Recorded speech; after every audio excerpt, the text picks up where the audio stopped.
היום אני רוצה להמליץ לכם על מוצר לתינוקות. בואו נפתח. אוקיי, יש לי פה בת 2 להדגמה. אורל, תרכיבי את הפאזל.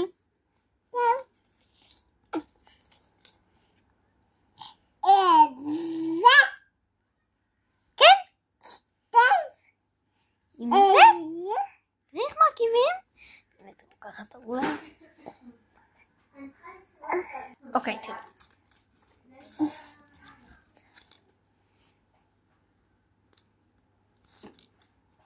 תביא לי. לא. מה? רגל. רגל. אוי, צריך עוד אחד. תביא לי עוד אחד. אורל, מהקרנף תביא לי. זה ג'ירף. עכשיו תרכיבי לי. לא. ככה. ככה תרכיבי. תרכיבי.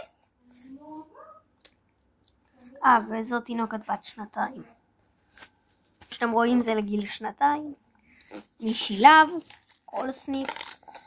אני חושב שאמא קנתה את זה מקניון בת ים. איזה מפה הכי אהבתם? תגיבו בתגובות.